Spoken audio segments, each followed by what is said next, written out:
Hi, thanks for tuning in. We are back on In Realty. I'm all excited and all geared up to share with you an interesting renovation work over in this Sri Hartamas. I have Tony Hannaberry of Two's Company with me to talk about the wonderful ideas and the wonderful living concept that you've brought in this, the typical terrace house that you can find here. So let's start by talking to us about how major of renovation that you've done to this house that it made it look wonderful like this. Oh, thanks very much. We substantially changed the house, so we make a massive amount of structural change. Also, we rethink the space quite a bit because we start off with the design objective in mind and don't limit ourselves by what the structure dictates. We reorganize the structure to suit what we feel needs to be achieved. In this particular case, we probably from this floor up, the middle floor to the top floor, we probably changed about 80% of the structure. Wow, that's almost everything. Almost everything, and the flow of the house and the arrangement totally changed. In these terrace houses, it's a standard terrace, so 80 foot by 22 feet. And if you're familiar with it's the same design or footprint that you see in terrace houses all over Malaysia. There's tens of thousands of this format. With this house, unlike many terraces, normally one terrace will back onto the other and they're quite close. In this case, it backs onto Jalan Sri Hartamas 1, which is a commuter access for this residential area. And the traffic can be quite busy at 9 o'clock or 8 o'clock in the morning and 6 or 7 o'clock in the evening. So for that reason, because we believe very strongly in natural ventilation, we create a ventilation tunnel in the center of the house, which is a jungle feature. And that's open to the air, we're open right up to the top. And it allows you during the commuting time to close off one side of the house, and then by opening a different combination of the windows you promote turbulence and natural airflow that just sweeps out all the way through the house. So you can still keep, without air conditioning, just maybe a couple of fans, you can still maintain a very cool, pleasant temperature throughout the house.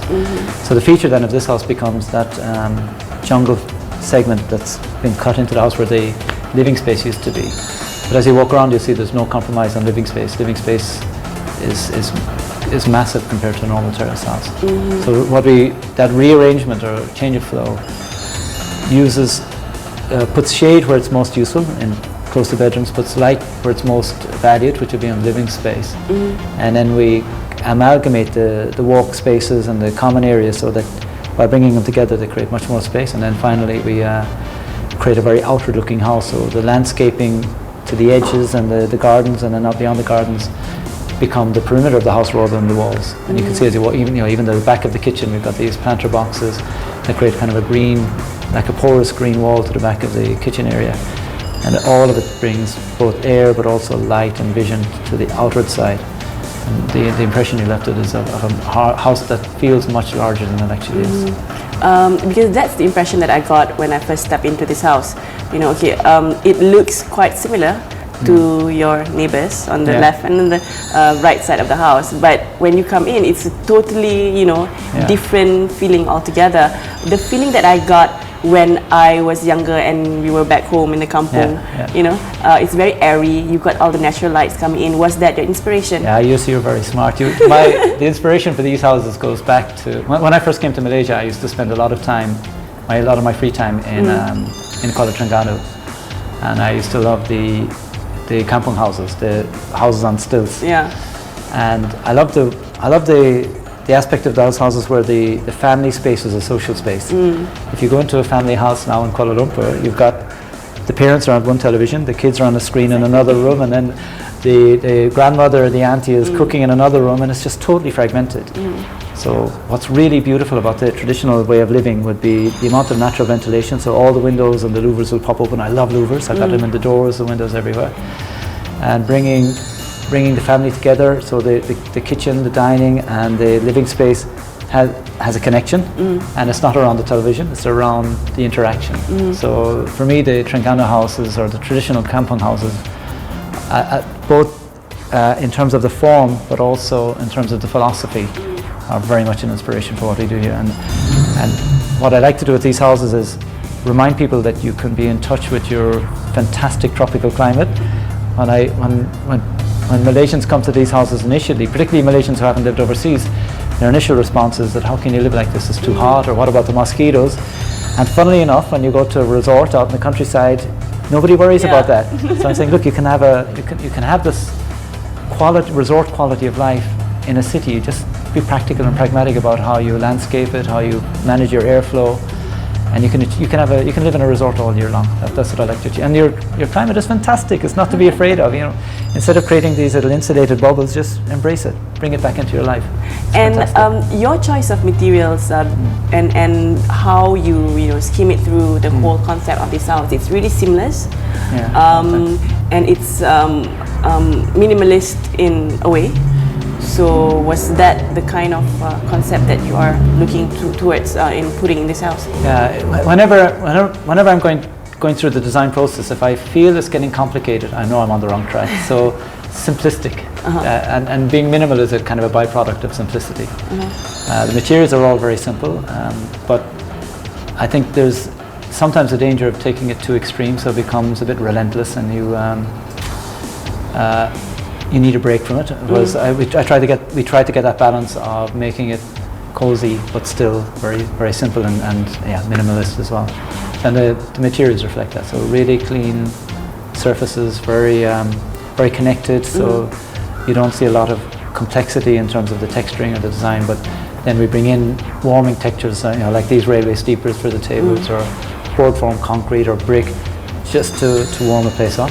And I think that makes it easy to live with all year round.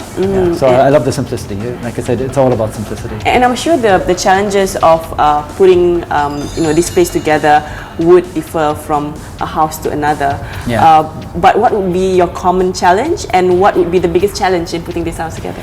The big challenge here, I think, initially was understanding the structural skeleton, and then being able to adapt the concept that we started with to the actual skeleton as it existed. And some of the skeleton we just cut it off and threw it away, and like these beams here, recreated to eliminate where there would have been about 4 different columns in here. We just cleared them out. But understanding that took a while. So we probably took 2 months of rearranging, hacking it down, figuring it all out, and then getting the engineers to advise us on what we could do in terms of meeting our conceptual objectives. But the objectives are always start up being the same. Make it outward looking, expand it to your landscape perimeters rather than the structural perimeter. Provide for maximum cross flow, a lot of light. You can see the amount of light here because of the center well is phenomenal. I've got a nearly a 5 meter light gap in the center of the house that brings floods light all the way down. And because I've got the jungle feature that goes to the basement plus perforated steel stairs, the light flowing through the center of the house is phenomenal.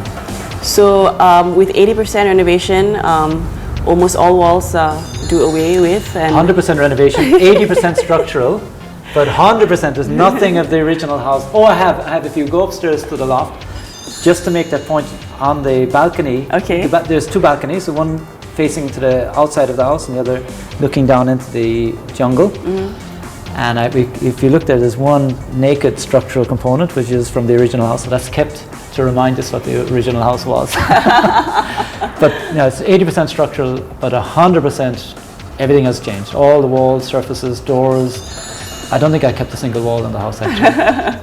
And I think being, and you were an engineer, so that would be a breeze, right, for you to do. That helps. I have an engineering qualification, so that background was of some help. And you and your partner Jessica has done a lot of this kind of work. I wouldn't say a lot. We've been very busy, but it's only 2 of us. We did a few in Bangsar. We've done a few in Gassing, Bukit Gassing area, Johor Bahru, starting some in Ampang. So we're still a little small. Okay, so we want to know about Tu's company, more of what you do and how you manage all this. And since we are running out of time, we're going to take it to another segment with Jessica. So thank you again, Tony, for making the time. Thank you very much. We're going to take a quick break. We're going to talk to Jessica after this and see what wonderful, partnership this has been and how they managed to do all this. So I see you again in the next segment.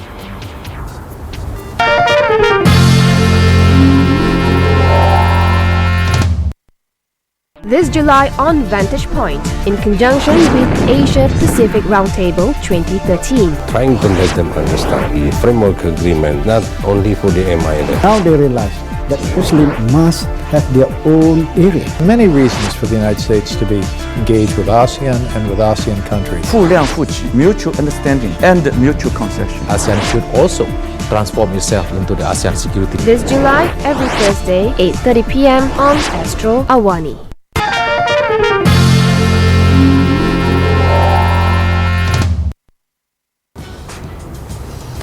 Hi, we are back on In Realty as promised. Jessica Lim is here for Two's company to let us in on this wonderful partnership in creating a good living concept.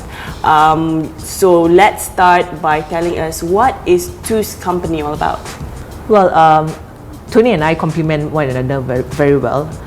Tony, like you say, he's the artist in this whole in this relationship. He breaks the houses up and he builds it up again. And I, in this partnership, what I do is I source for the house, look for the right location, and then wait for Tony to finish his creative job, and I put it back on the market, either to tenants or to sell it back on the market. So, what was your first purchase, and what was Tony's first project? Okay, we started off in Bangsa, purely because we wanted the house to be tenanted quick, and our designs are quite different. As in, we thought that we would appeal more to a crowd where they probably studied abroad or they're foreigners. So places like this would have to be either Bangsa or Damansara Heights, and that's how we started off our first project in terrace. Yeah, and it moves on from there. Yeah, when we first went to the market, we were unsure, what sort of price to put it back on the market. And when we selected a price to put it back on the market, a lot of people thought we were crazy. Yeah. The kind of rental that we asked for, the kind of sale price that we wanted, it was totally not something that the valuers would give. But after the valuers come in, and when people come in and walk through the house, they always find that there's nothing else that they can compare it to. You know how when somebody goes around house shopping, they usually go around looking for a lot of houses, and they tend to always come back to us and say there's nothing else that compares. So that's when we knew that we have created a niche in the market, and we're able to then price it at a certain range that we want. And how more often now that people, Malaysians especially, are complaining on how we can't afford to have a house of our own, only because the prices of houses are escalating quite crazily right now. And here you are tearing down houses and selling it off. So how do you manage that whole account and the whole knowledge of knowing, okay, this is the right house that I can buy, and we can tear it down and we can redo it, and this would be the kind of buyers that would want to have this kind of houses? Well, I think the answer is we don't really know. It's a lot of trial and error. Okay. Like when we started on our first project, we really didn't know whether if it was something acceptable to the general market. But what we knew from the start is we wanted to target a market where it's got a very distinct taste, as in people who appreciate a house where there's a lot of natural light and spaciousness, and and that's how we parked ourselves in that sector of the market. And as we went along, we learned things. We also got a lot of feedback from people who walked through the houses, what they didn't like about the house. So we've built, I think this is about we've built quite a few houses now, and this is by far the best, because as we go along, we keep improving. So all the feedback that we get from various people, be it buyers or neighbors who come around, we always incorporate that into the new house. So as we go along, we always make improvements. So would you say most of your target clients would be the expats? At the moment, yeah. Also because we've priced our houses at that sort of range. Okay.